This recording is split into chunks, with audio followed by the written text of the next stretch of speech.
I am Miller Files, and this is one of the darkest cases I have ever laid my hands on. The kind of case that does not simply live inside folders and evidence bags, but lingers under your skin long after you close the door to the investigation room. The case of Israel Keyes is not the story of a murderer.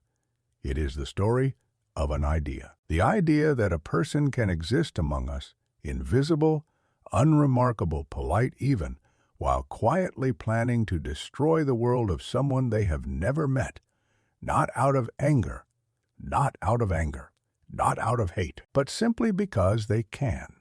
To understand Israel Keyes, you must begin where the noise of society fades and the silence begins. He was born in 1978, in a place so remote and isolated that even the concept of accountability felt like a rumor carried by the wind. His childhood was a cocktail of religious extremism, rural isolation, and a complete lack of exposure to anyone outside the small bubble his family created. That environment did not teach him empathy. It did not teach him kindness. What it taught him was that rules were optional and that the world beyond his family property was something he could approach like a hunter entering unfamiliar woods. Quiet, observing, calculating. From the earliest accounts, one pattern stands out. Young Israel learned to take life before he even understood what life meant. Animals disappeared around the property. Pets died suddenly. There is one story mentioned years later by those who knew the family. A neighbor recalled that Israel would trap animals, sit near them, and watch as they died slowly. He did not intervene. He did not look away. He simply watched, as though studying the mechanics of suffering. This was not a boy acting out of rage or impulse. This was a boy learning the first steps of control, and control would become the central pillar of his identity. As Keyes moved into his teenage years, the darkness inside him sharpened into something structured. He began to plan small crimes. He broke into cabins deep in the woods. He stole without remorse. He explored the feeling of entering a space that belonged to someone else and bending it to his will. It was not the objects he wanted. It was the knowledge that he could appear and vanish without trace. Even then, Keyes was learning to become invisible. When he enlisted in the United States Army, the military assumed it would shape him. In reality, it perfected him. The discipline, the structure, the training in weapons, the movement across states and countries, all became tools he would later use to construct a method of killing unlike anything the FBI had seen. His fellow soldiers described him as a good worker, a quiet man, someone who blended easily into the background. No one ever suspected that while they slept in their bunks, Israel Keyes was lying awake, imagining futures soaked in blood. After his military service, Keyes did what many men do. He built the appearance of a life, a partner, a daughter, a job as a contractor, a home. The neighbors saw him outside working on projects or playing with his child. He paid his bills. He drove normally. He did not drink excessively. He did not get into trouble. He was the kind of man you would not remember if you passed him in a grocery store. And that was exactly how he wanted it, because behind that facade, Keyes was perfecting a philosophy of murder that was built on one word: randomness. Every serial killer leaves a pattern. That is what we believe. That is what we cling to as investigators. Patterns give structure. They give predictability. They give us something to follow. But Israel Keyes rejected the entire idea. His goal was simple. No victim should be predictable. No victim should be connected to him in any way. No crime scene should resemble another. The moment you leave a pattern, you leave a door for law enforcement. Keyes vowed never to leave such a door. His first known killings remain unidentified. Even he did not reveal their names. When eventually captured, he spoke about them as if recalling vague memories of road trips, perhaps a couple in Washington state, perhaps someone in New York. The details were always blurred because he wanted them blurred. He understood that mystery was a form of power. So instead of giving specifics, he spoke in hints like a man recalling dreams. He had no intention of sharing fully. By the early 2000s, Keyes began constructing what would become his signature tool. These were the kill kits, metal buckets or containers filled with weapons, restraints, cash, and materials to help him dispose of bodies. He buried them across the United States, in forests, near rivers, behind abandoned buildings, in national parks. Some were placed years before he ever used them. This was not preparation for a single crime. This was preparation for a lifestyle. Every time Keyes buried a kit, he was seeding future violence. He did not know who the victim would be. He did not care. The randomness thrilled him because it guaranteed freedom. A predictable killer is capture waiting to happen. A random one is a ghost, and Keyes wanted to be a ghost. He traveled constantly, sometimes alone, sometimes with his family, using vacations as cover for scouting locations. He learned which towns had no cameras, which banks had outdated security systems, which rural homes were isolated enough that no one would hear screams. He watched. He waited, and when the opportunity appeared, he acted. There is one story he later shared that illustrates the cold detachment with which he chose victims. He described driving late at night and seeing a woman walking alone. He pulled over, not to ask if she was safe, not to offer help. He pulled over to decide whether she would live or die. He studied the area, too many houses, too much light, too much risk. So he drove away, not out of kindness, but because she did not fit his puzzle for that night. It is easy to imagine evil as uncontrollable rage. It is harder to accept that evil can also be calm, patient, thoughtful. Israel Keyes was the latter, a man who killed not because he lost control, but because he perfected it. The FBI would later estimate that Keyes may have killed at least 11 people. Some agents believe the number could be closer to 20 or even 30. But during this first phase of his killing career, he ensured that almost none of his victims were found. He selected people who could disappear without immediate alarms. He disposed of them in ways that prevented discovery. He minimized footprints, fingerprints, DNA, and any traceable action. It was a level of awareness that made him terrifying to investigators. In 2009, Keyes moved to Alaska. If his earlier crimes were experiments, Alaska became his laboratory. The isolation suited him. The weather erased evidence. The long winters provided cover for travel, and no one suspected that the man installing your home security system was using the money to fund trips to bury kill kits across the continent. Keyes blended into Anchorage life as if he had been born there. He was polite, he was punctual, he was a father, and yet the entire time he nurtured a double life so extreme that even the most imaginative screenwriter would struggle to conceive it. His mind lived in shadows even as his body lived among neighbors and coworkers. Something began to shift in him. It is impossible to know exactly when. Maybe it was boredom, maybe overconfidence, maybe a desire for something more theatrical. But by 2011 and early 2012, Keyes started bending his own rules. He wanted a challenge, and challenges expose flaws. The first crack in his armor was not the investigation. It was himself.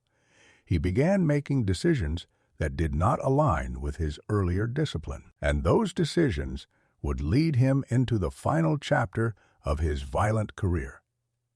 But before we get there, we must understand the philosophical foundation he built for himself. Israel Keyes believed he was superior to law enforcement, not emotionally, but logically. He believed he had studied humans enough to predict their actions. He believed he could erase himself from every crime scene. He believed he was smarter than the FBI. He believed the world was full of prey and that he alone chose which prey would vanish. His voice, during interviews, reveals this mindset clearly. There is no tremble, no remorse, no guilt. When he speaks of killing, he uses the tone someone might use to describe assembling a piece of furniture, methodical, neutral. Detached killing was not emotional for him. It was procedural. At the end of this first chapter of his story, what we know is simple. Israel Keyes lived among us, not as a man, but as a shadow wearing a human shape. His life was the perfect disguise because he crafted it carefully.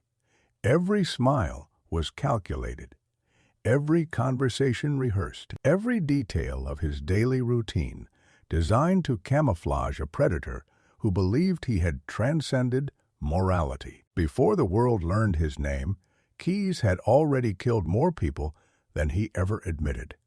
He left behind no pattern, no common victim profile, no signature behavior. Investigators would not have known where to begin. He was a storm without a center, a crime without a narrative, and that was intentional.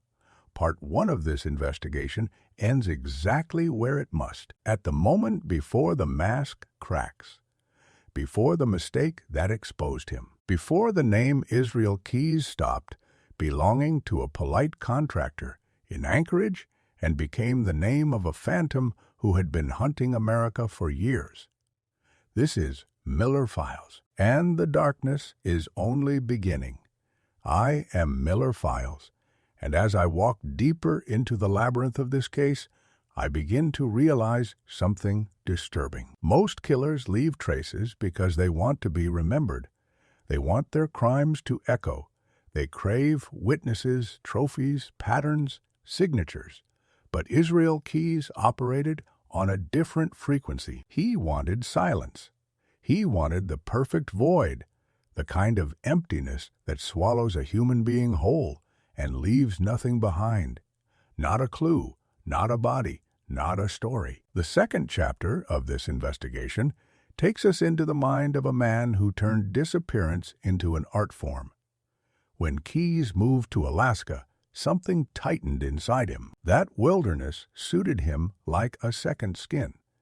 The isolation, the darkness, the cold, the vast emptiness where a body could vanish beneath layers of snow and never be found again. It is as though Alaska whispered to him, "Here, no one will hear the screams. Here your secrets will stay buried." He lived in a quiet neighborhood in Anchorage.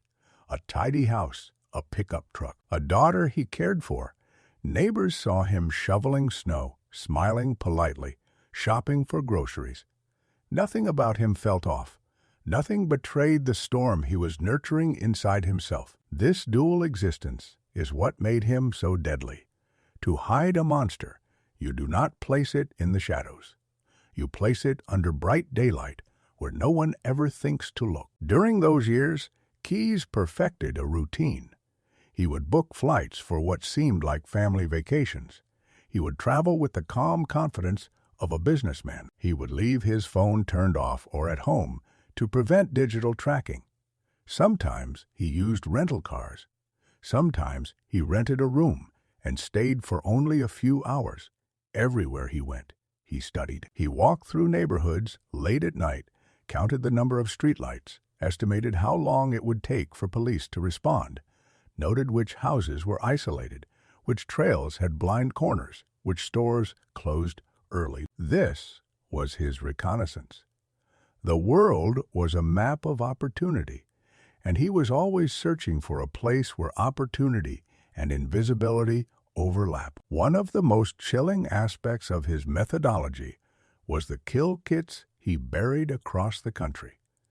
These kits were not improvised. They were carefully curated collections of tools designed for kidnapping, murder, and disposal. And yet, they were placed in metal containers that could survive harsh weather, buried in locations only he remembered.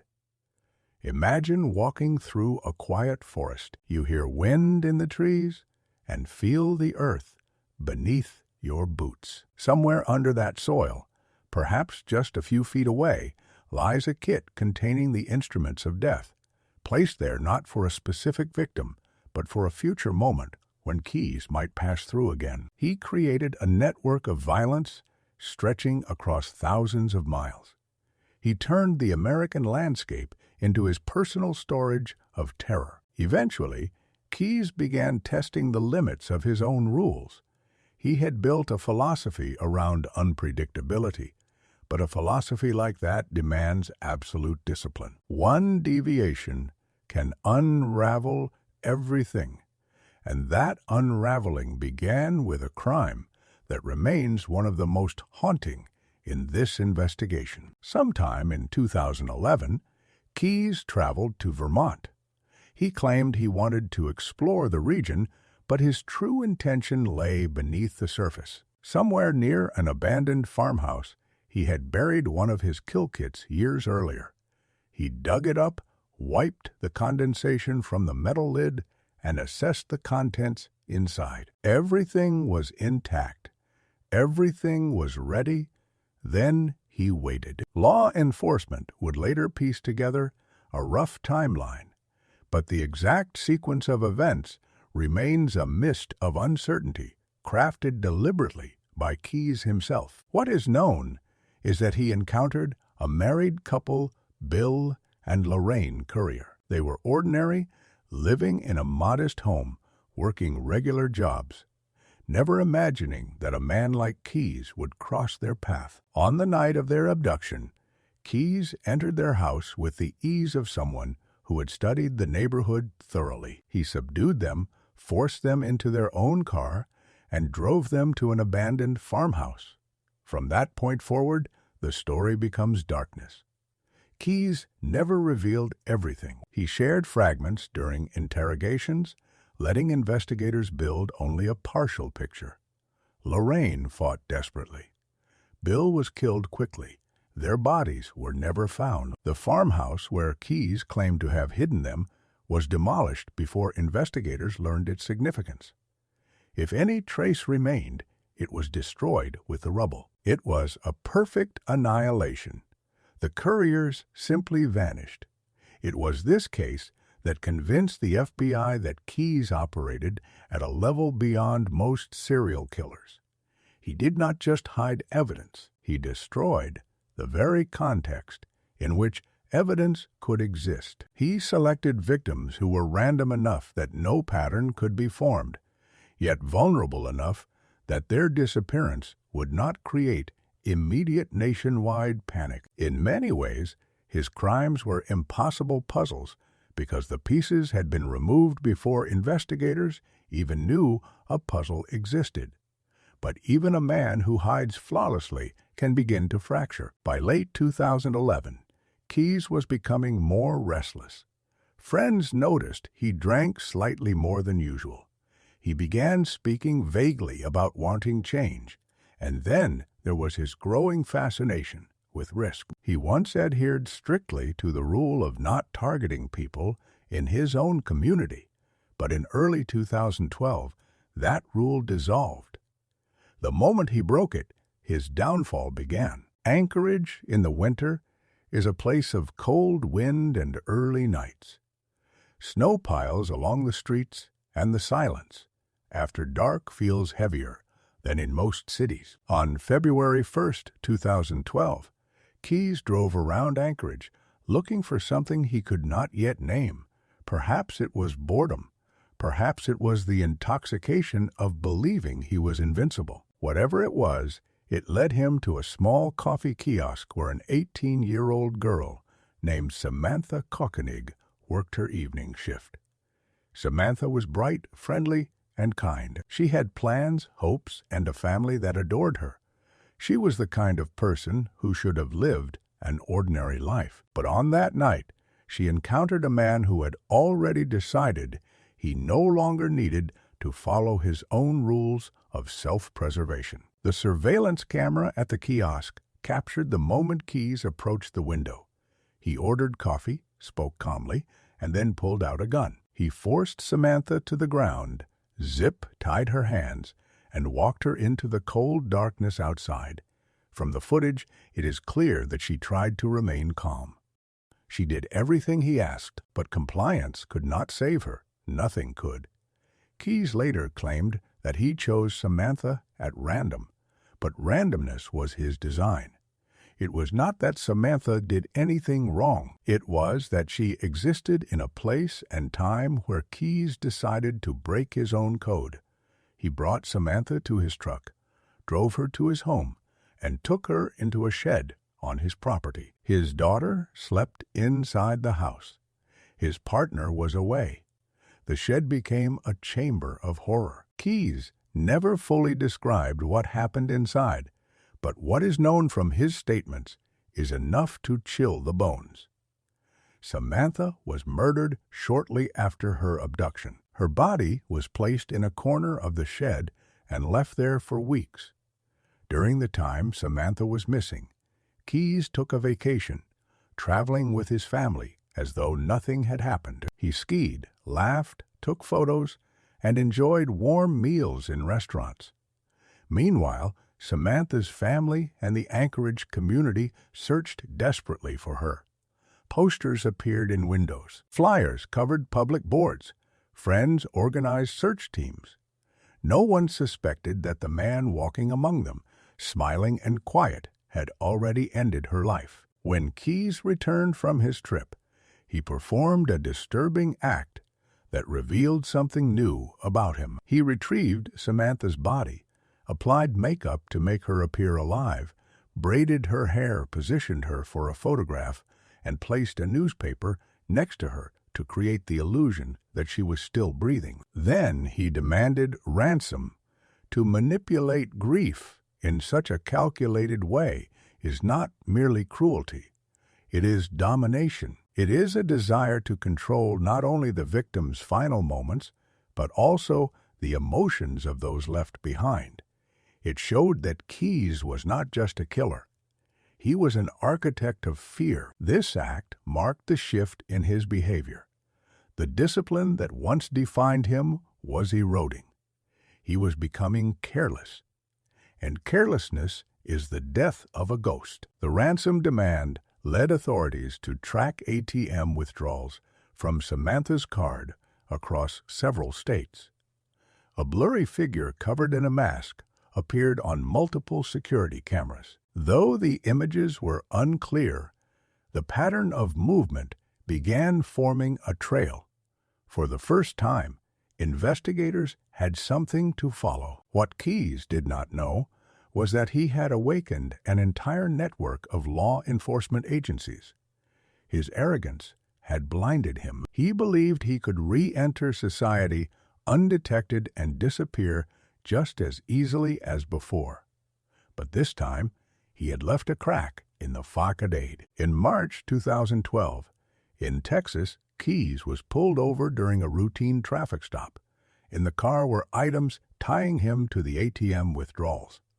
The calmness he displayed during the arrest was unsettling. He spoke politely. He did not resist. He acted, in many ways, like a man who had already accepted his capture. But this is where part 2 must end, not at the moment of downfall, but at the doorway leading into it, because the arrest only revealed the surface of who Israel Keyes truly was. The interrogation room would expose the depths. I Am Miller Files. And we are only beginning to understand the architecture of this man's darkness. I Am Miller Files, and part 3 of this case, takes us to a place that reveals more about Israel Keyes than any crime scene ever could. The interrogation room, a space of bright lights, cold chairs, reflective surfaces, and silence thick enough to choke a man. Most suspects fear that silence. They try to fill it with excuses, tears, denials, but not Keyes. The silence belonged to him. He settled into it like a man lowering himself into a warm bath. When the door closed behind him for the first time, Keyes did not look defeated or afraid. He looked inconvenienced, as though the agents questioning him were interrupting something more important. It became clear almost instantly that Keyes had no intention of playing by the rules that govern most interrogations. He would not break under pressure. He would not slip up emotionally. He would not panic. He had built an internal architecture designed specifically to resist exposure. The first thing investigators noticed was the way he controlled the pace of the conversation. When they asked questions, he paused for long stretches, choosing his words with surgical precision. His voice never rose. His breathing remained steady. He did not blink rapidly or fidget like guilty men often do. He sat as if gravity pressed differently on him. It was in this room that Keyes revealed his philosophy of murder, not proudly, not boastfully, but with the same tone one might use to describe a job they were competent at but not particularly emotional about. He explained that killing had a logical structure, a beginning, a middle, an ending. He did not describe the violence. He described the process, the planning, the discipline. Agents pushed him to reveal how many victims he had taken. Keyes refused. He said the number did not matter. What mattered, he claimed, was that he had done it correctly. He said he followed principles. He spoke like a craftsman who took pride in meticulous work. The agents realized something horrifying. For Keyes, murder was not an act of rage or compulsion. It was an art practiced in silence. The tension in the room changed when investigators brought up the Currier case in Vermont. Keyes leaned back, looked down as if studying the floor tiles, then smiled faintly. He did not confirm the details outright, but he allowed just enough information to slip through that the investigators knew they were on the right path. It was as if he was giving them a puzzle, but withholding the final pieces. He enjoyed watching them struggle. He also explained that he had traveled extensively across the United States for the sole purpose of hunting strangers. He described flights taken without carrying identification, cars rented under different names, long nights spent driving through rural areas searching for a house with the perfect combination of isolation and opportunity. He never spoke the victims' names. To him, they were not people. They were moments, events, lines in a story that only he would ever fully read. When agents asked him why he chose random victims instead of a specific type, Keyes answered in a way that made the room colder. He said predictability is the death of freedom. If you follow a pattern, you leave a trail. If you choose randomly, you sever the connection between yourself and the crime. That randomness, he claimed, is what kept him safe for so long. He admitted that he had admired other serial killers in the past, but believed they were foolish. They wanted attention. They wanted the spotlight. They wanted the world to acknowledge them. He said that was their downfall. He did not want to be remembered. He wanted to vanish. He wanted to operate in a space between existence and non-existence. He wanted to be a ghost no one could catch. But something else happened inside that interrogation room, something that even Keyes could not disguise. Occasionally, during those long sessions, there were fractures in his composure, a slight tightening of his jaw, a shift in his posture, a flicker in his eyes when an agent mentioned his daughter.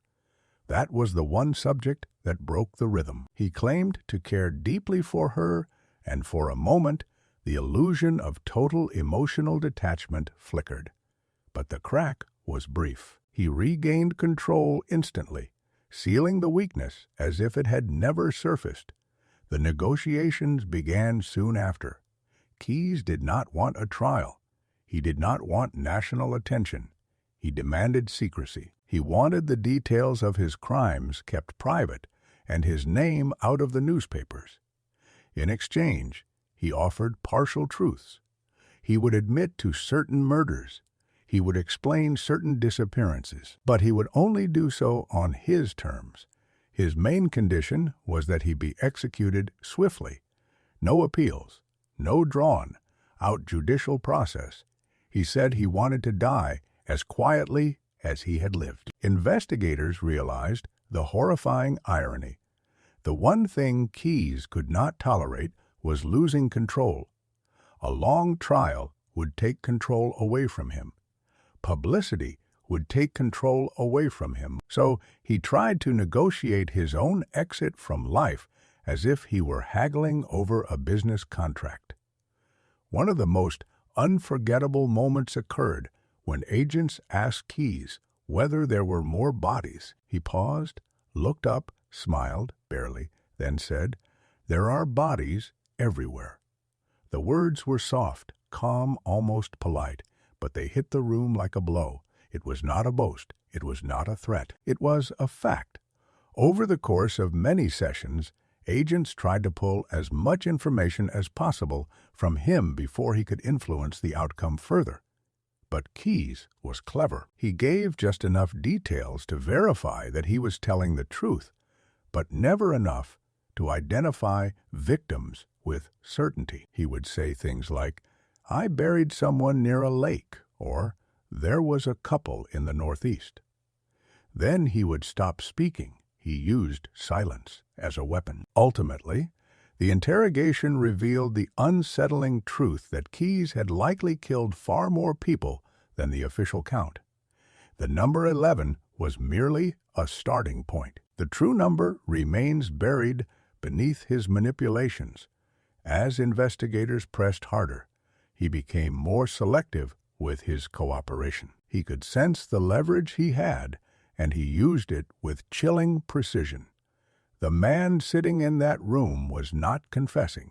He was curating what parts of his story would survive. But the world outside the interrogation room was changing. Media pressure was increasing. Families of missing persons across the country were contacting the FBI, begging for answers. Keyes knew the window of control was closing. He knew that once the full machinery of the justice system engaged, he would no longer be the narrator of his own story. And that brings us to the most intimate moment of this entire case. When agents left the room briefly and Keyes was alone, the camera caught him tapping the table softly, humming to himself. A quiet, rhythmic hum, not nervous, not panicked, but peaceful content.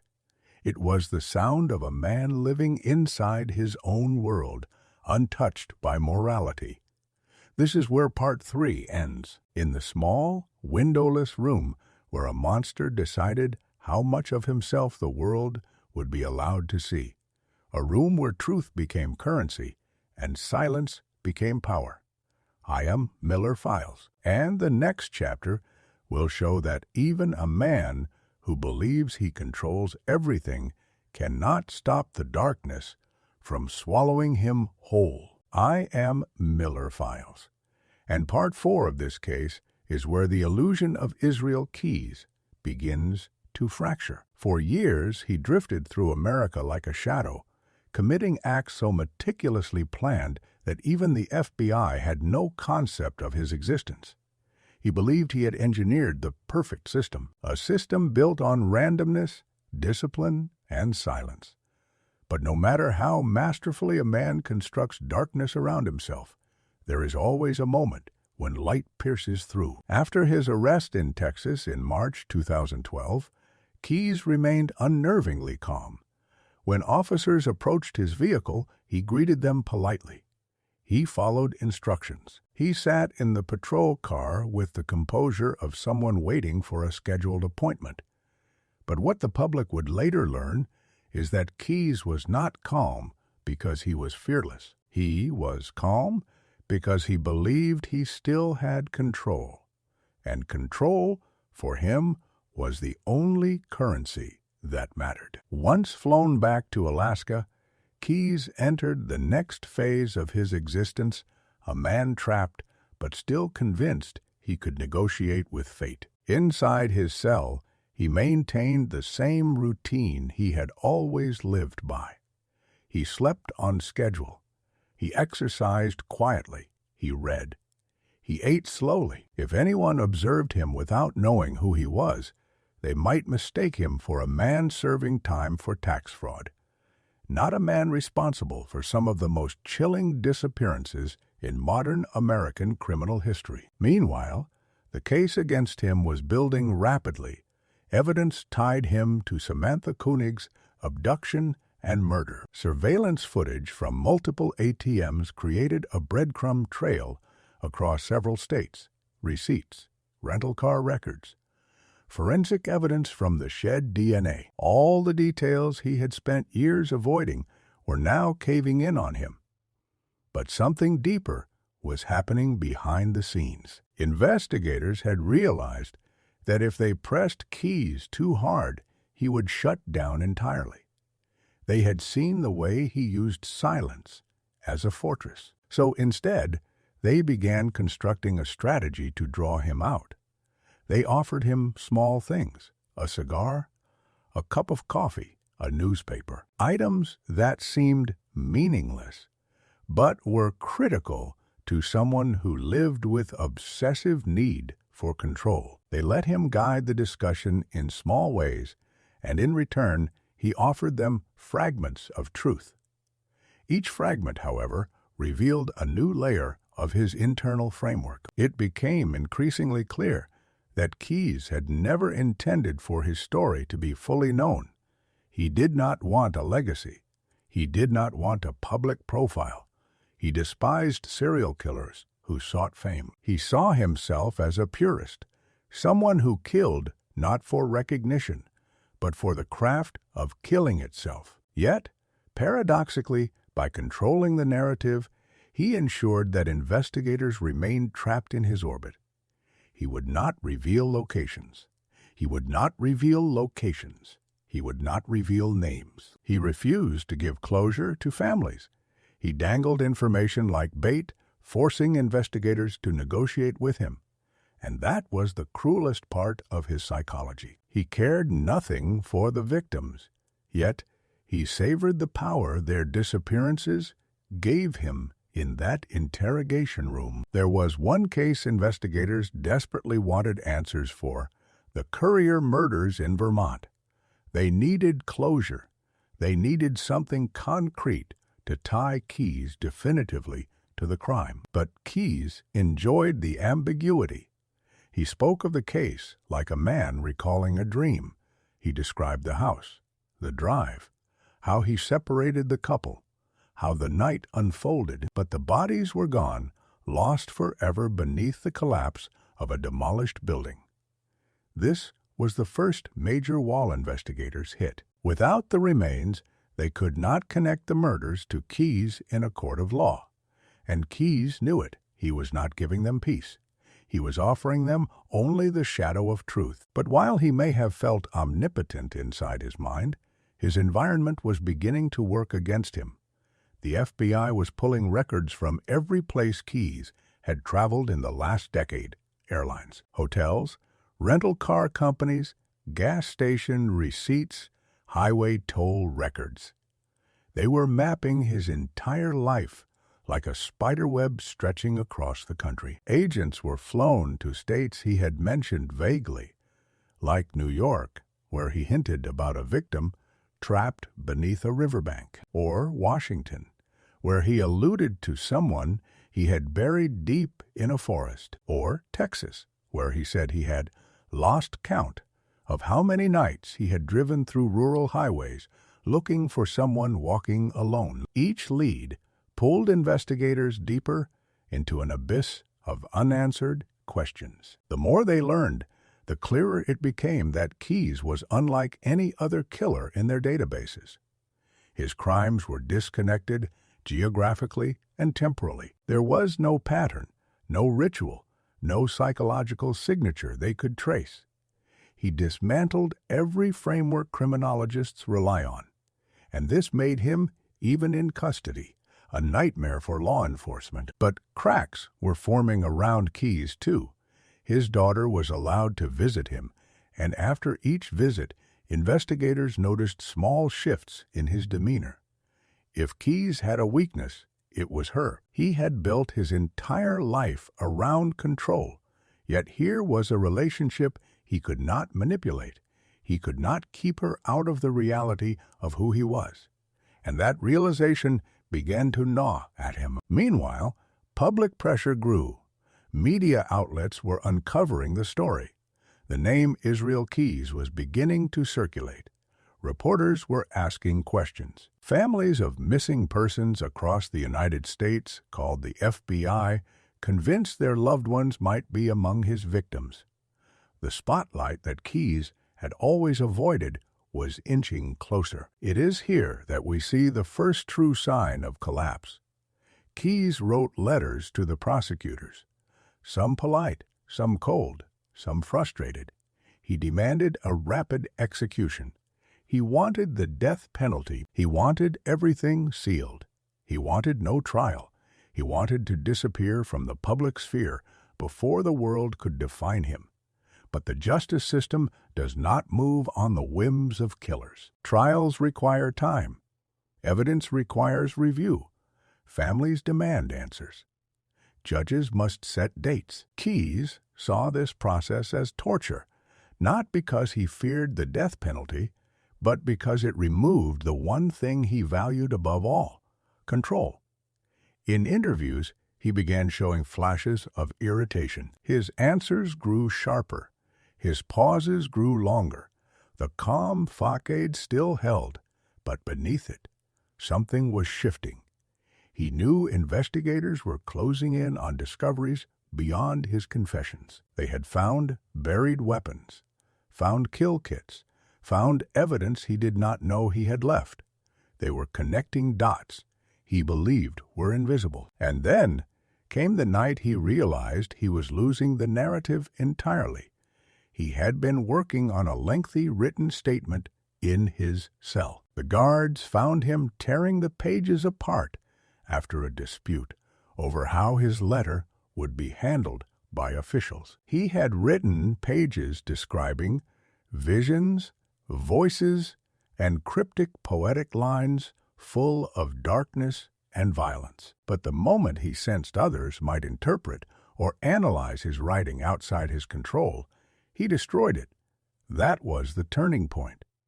Keyes was no longer the architect of his own darkness. He was now a prisoner inside it. As he lay awake in those final weeks, he began humming more often. That same quiet rhythm he tapped on the interrogation table, a pattern no one could decode. It echoed through the hallways of the detention center. Some guards said he paced at night. Others said he stared for hours at the wall. But everyone agreed that something inside him was unraveling. This is where Part 4 must end. At the moment when the man who believed he had mastered the art of vanishing finally understood that he could not vanish from himself, the darkness he created became a cage, and the keys he once held slipped from his hands. I am Miller Files, and in Part 5, we will confront the final chapter of Israel Keyes, his last night, his final words, and the chilling aftermath that still haunts investigators to this day.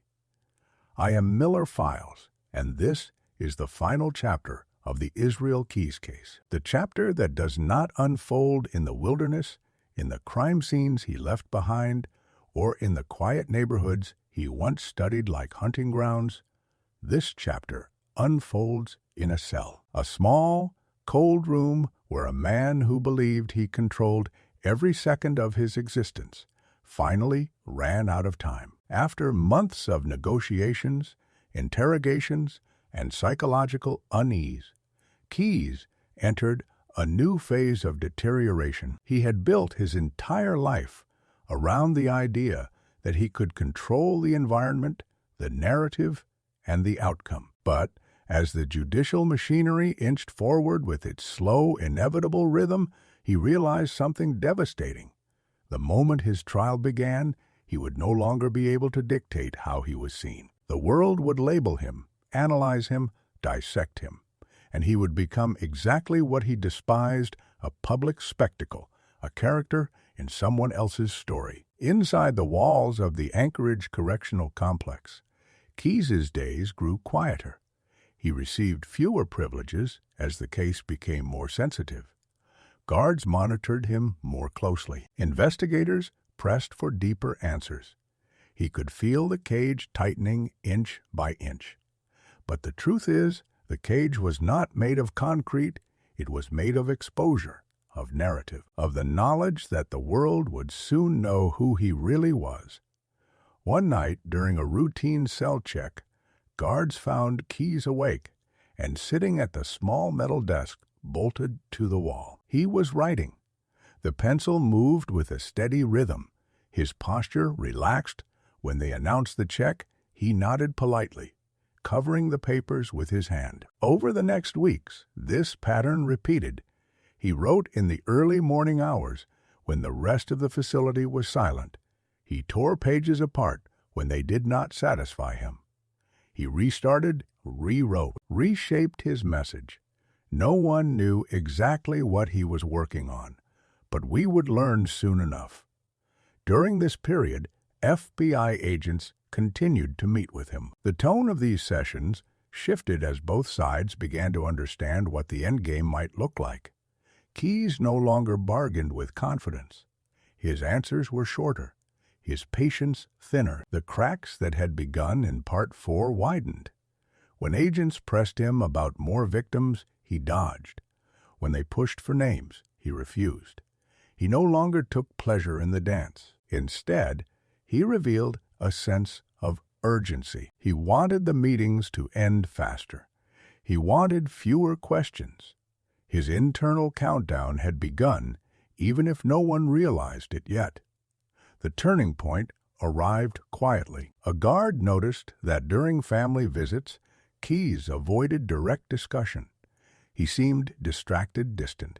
When his daughter asked when he would come home, he hesitated for the first time. That hesitation lingered in the air like the aftershock of a quake. Later, he returned to his cell and remained seated on the edge of his bed for hours, unmoving. Keyes was a man who believed in controlling every part of the world around him. But fatherhood, and the knowledge of what she would learn about him, created a fracture he could not repair. And then came the final night, December 1st, 2012. The temperature outside dropped below freezing. Snow covered the city of Anchorage. In a small, dimly lit cell, Israel Keyes prepared to end his life. The details would only be pieced together later, but the timeline is as follows. In the late evening, Keyes arranged the materials on his desk, a razor blade he had managed to keep hidden, a pencil, several sheets of paper filled with writing. He folded the pages neatly. Some contained sentences. Some contained symbols. Some contained lines arranged like poetry. But the ink was not ink. It was blood from his fingers, pressed into the paper like a signature of the void. He lay down on his bed and covered himself with his sheets. Then he cut deeply into his wrists and ankles. The wounds were long and deliberate. They were not a cry for help. They were the final act of a man who had decided that death was the only way to protect the last thing he believed he still controlled, the mystery of himself. Guards found him early the next morning. His body was cold. The blood had soaked through the mattress, pooling onto the floor. The note he left behind was disturbing but not revealing. No confessions, no names, no locations, just riddles wrapped in violent imagery. A message with no meaning, or perhaps meaning only to him. The FBI quickly sealed the cell and collected every scrap of paper. Analysts studied the writing for weeks, searching for hidden codes, references to victims, geographical clues. But the truth is, Keyes died with his secrets. His final note was nothing more than a mirror of his fractured psyche. It was rage and poetry, and emptiness tangled in a single voice. With his death, dozens of cases across the United States went cold again. Investigators believed he killed more than 11 people. Some believed the number could exceed 30. Others wondered if even he knew the true count anymore. Families who had clung to the hope that he would eventually speak were left with silence. Their answers were buried with him. But this case does not end with Keyes's death. Not truly, because the shadow he left behind extends far beyond his lifetime. The FBI reviewed travel records, searching for patterns he once avoided. They examined old missing persons cases in states he had visited. They cataloged every kill Kit recovered. They mapped his movements with digital precision. They interviewed witnesses who had crossed his path without ever knowing it, and in doing so, they realized something chilling. For every confirmed victim, there were gaps. For every recovered piece of evidence, there were dozens more unaccounted for. For every hint Keyes had dropped during interrogation, there were implications that stretched into uncharted territory. To this day, law enforcement still receives tips from families, wondering whether their missing loved one could be tied to him. Some agents still revisit his files annually. They still check unidentified remains. They still cross-reference disappearances with his known travel routes, because the truth is simple and horrifying. Israel Keyes rewrote the rulebook on serial crime. He proved that random killing could become a system, that discipline could erase footprints, that a man could live two lives without either one ever touching the other. He proved that evil does not always shout. Sometimes it whispers. Sometimes it studies the world quietly. Sometimes it smiles at the neighbor while burying a kill kit on the other side of the country. And now, as I close this final chapter, I realize something unsettling. The danger of Israel Keyes is not only in what he did, it is in what he showed was possible. There may be others like him, hidden, patient, traveling, preparing, unseen. Because Keyes did not create darkness. He revealed it. I am Miller Files, and this concludes the investigation. But the shadow of Israel Keyes remains, stretching far beyond the cell where his life ended, reaching into every unsolved disappearance that still haunts the American landscape.